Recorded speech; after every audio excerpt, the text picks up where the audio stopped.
Senator Akpabio continues to claim that he did not sexually harass Senator Akpoti.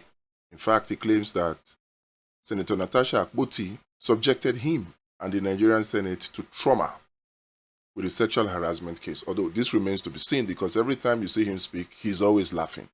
So one would wonder what that kind of trauma is about. Now, Senator Akpoti has gone to court, and it's not just her. The Nigerian Bar Association seems to be on her side. Senior Advocate of Nigeria, Femi Falana, has said that the suspension of Senator Natasha is illegal, is unlawful, that the Supreme Court has settled the matter. Meanwhile, you have people like Obi Ezekwesili and even Serap demanding a reversal of the suspension.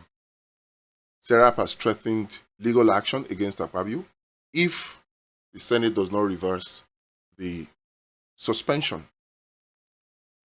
Meanwhile, some opposition senators led by Siraki Dixon, I wonder where they were when the Senate was passing the suspension. They have rallied support for Senator Natasha. They have visited her over the weekend and they have promised to explore alternative options to settle the matter quickly and amicably, settle the matter.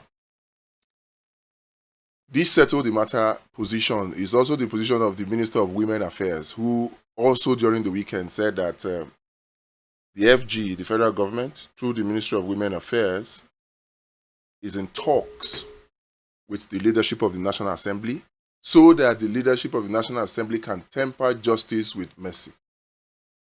You wonder whether there was any justice in the suspension of Senator Natasha. Now, in all of this, Nigerians are polarized. We are divided. And everybody is pushing their position with all their energies. It's either you're for Senator Natasha or you're for Senator Akpoti, as we have seen in all the protests and all that. But this should not be about Senator Natasha Akpoti or Senator Akpabio. No, it shouldn't. It should be about the rule of law. And to this end, Nigerians were making the same mistakes again. We're leaving what we should focus on, and we're allowing emotions and sentiments to cloud our judgment, to polarize us, to divide us. And so far as we're doing this, the real crux of the matter, the meat of the matter, will be ignored. If the move by Senator Dixon and all the other opposition leaders that visited Natasha, if that move works and they settle the matter, if Akpabio and the Senate continue and they reverse the suspension of Senator Natasha, nothing is beyond impossible. Nothing is impossible. If the talks that the Minister of Women Affairs is having with the leadership of the National Assembly pulls through and they tamper justice with mercy, what will happen is that the meat of the matter would have been successfully buried. They would have successfully buried the leg of the corpse in the mud. They would have successfully buried it. Why? Because the meat of the matter, like I said, is about the rule of law. And that rule of law, nobody's talking about it. The allegations that Senator Natasha Akpoti made about the corruption in the National Assembly, that allegation, that interview is evidence of offenses or crimes being committed by senators and House of Reps members. Financial fraud, abuse of office, abuse of power, misappropriation of fund. That is what that offense, those allegations constitute. So one would have expected that by now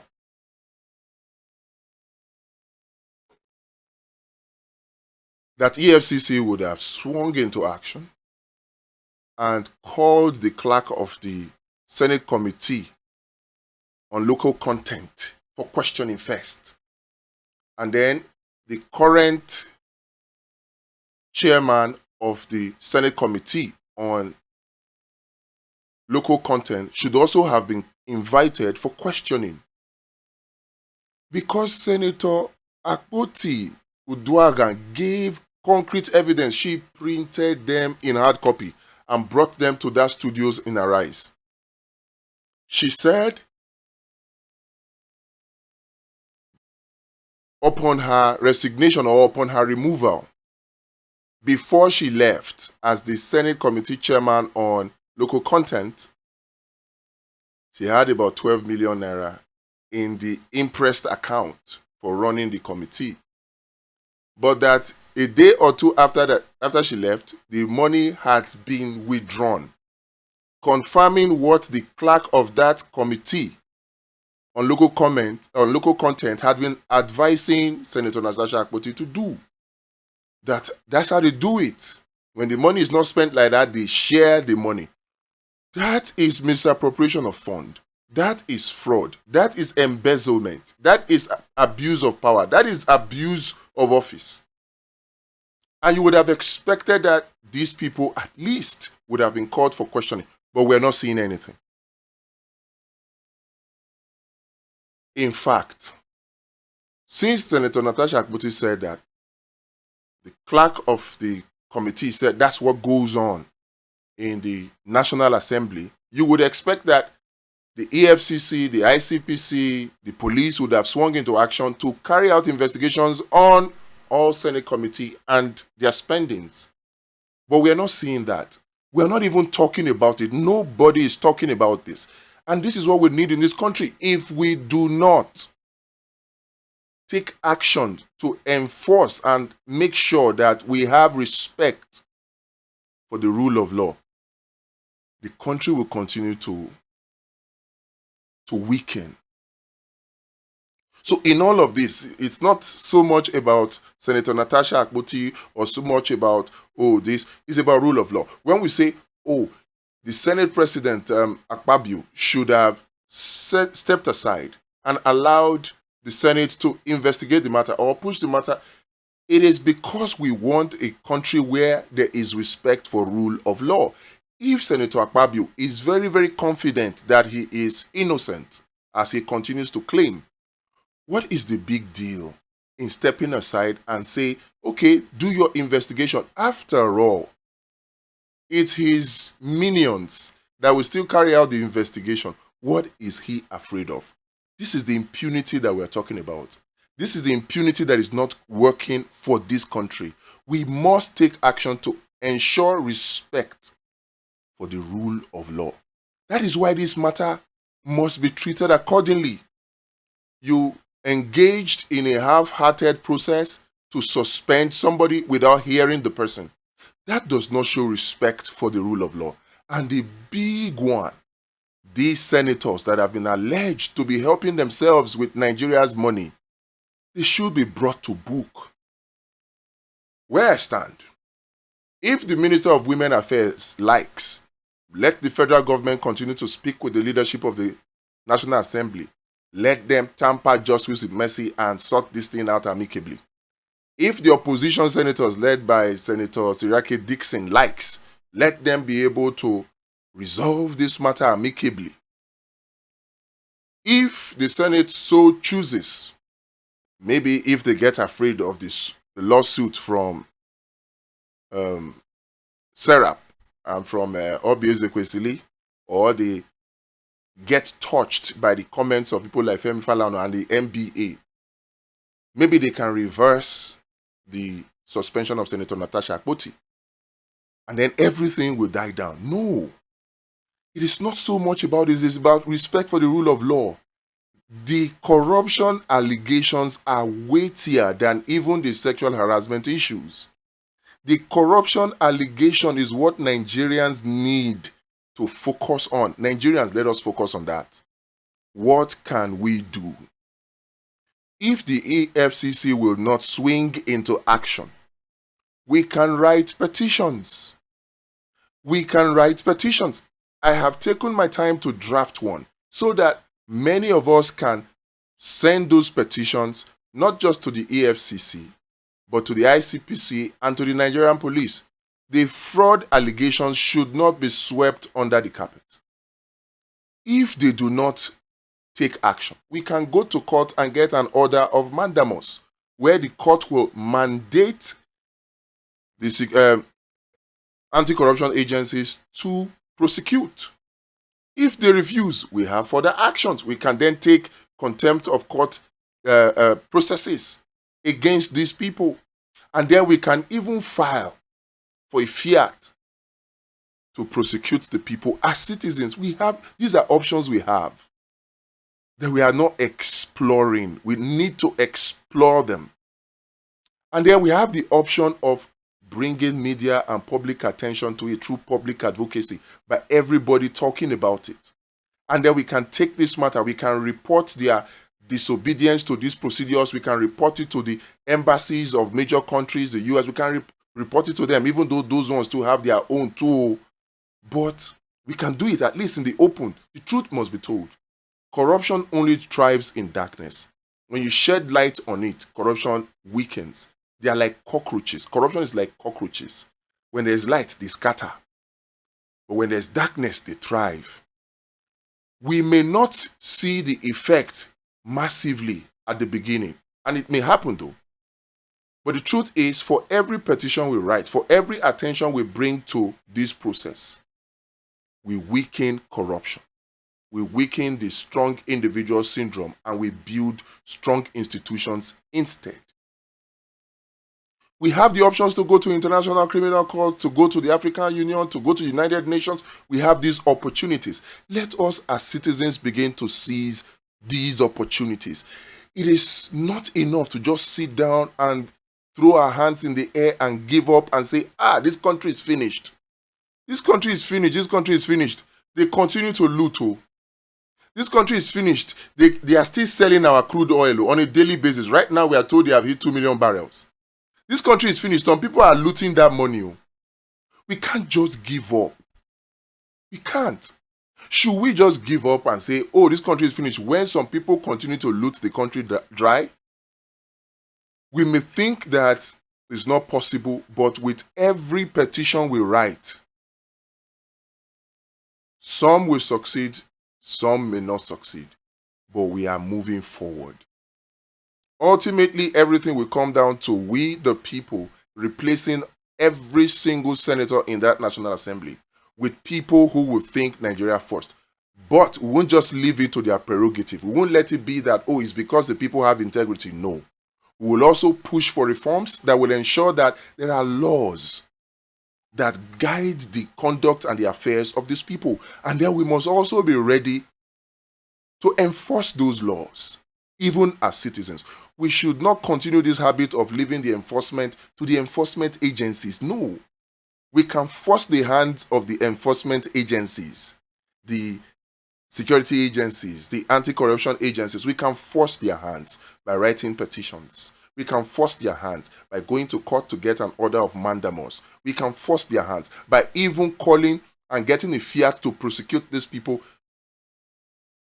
Personally, we can't do that. It may not be a first course of action because it's only the government that can prosecute. But if they fail, we can get that kind of fiat. And then, of course, we can report these individuals to international organizations. We can bring public attention to it. So much that we can do. And then lastly, and most importantly, we must come together as we the people. I have said it before. The wicked and corrupt leaders in Nigeria, they are working very hard. They are forming alliances. They are networking. But we the people, all we are doing is cry, cry, cry. I am not saying that crying is bad. You can cry. You can't beat a child and ask the child not to cry. Cry. But as we are crying, as we are talking, as we are making noise, we must make connections. We must form alliances. We must come together. And the coming together, in fact, to solve the leadership problem, we must form a new political party. If we can do that, we can solve the leadership problem. And then if we can institutionalize social welfare support for poor Nigerians, to make it a law, such that it is not a gamble, it is not palliative. any indigent Nigerian will have access to social welfare support by law. They don't need to know anybody. And the program can be designed in such a way that there's a pathway to transitioning from needing support to actually contributing actively to agricultural production. Once we do this, these things are simple solutions that if we have the will to do, we can do as the people, so that we can break the trap that the corrupt leaders have held the followers in, using the weaponization of poverty. We can break it. I beg, let us do this. Let us not just sit down and talk and complain. Becoming expert problem analysts of Nigeria is not enough anymore. In fact, protests are not going to be enough anymore, except when they are specific to a particular cause that is non-polarizing. But the ultimate thing we need to do is that we, the people of Nigeria that have suffered from the draconian and the rubbish policies of these corrupt politicians, we must come together to kick out these people. Where are the 60 million Nigerians who have PVC that never come out to vote? We need you to come up now. We need to form alliances. We need to form alliances. If not, what we have seen now with Senator Natasha Akpoti and Senator Godswill Akpabio is a recurring decimal. 2 days, 3 days, 1 week, maximum 2 weeks, it dies down. Eventually they settle and business as usual. Meanwhile, the weightier matters of corruption in the National Assembly will not be handled. The weightier matters of disregard for the rule of law and due process will not be handled. And that will not augur well for Nigeria. I know the hunger and poverty in the land is pushing us to look in the direction of the same corrupt leaders for help. You know, the destiny helper syndrome, the divine connection syndrome, all of those, they force us as Nigerians, many of us, not to be able to speak truth to power. I can understand it. There are many people who know that what the current administration is doing, what these senators are doing, they know it is wrong. They feel it in their homes. The purchasing power has been reduced to almost next to nothing. Yet they come out to tell us that the economy is working. I don't know how they expect Nigerians to interpret that. But you see, the truth is, even those who refuse to speak truth to power, I'm talking to you now, you realize that what they are doing is wrong. And then, at the end of the day, what shall it profit you? We must come together to make Nigeria work. Even if you think that it is by dividing Nigeria that things will work, it is only by working together that that division can come. It is by working together to kick out the people that are in charge of the system right now. Oh my God. Don't tell me I did not. Okay, I did. Okay, thank you very much. Let me know what you think. Will it work? Will it not work? How can we do it? Thank you very much.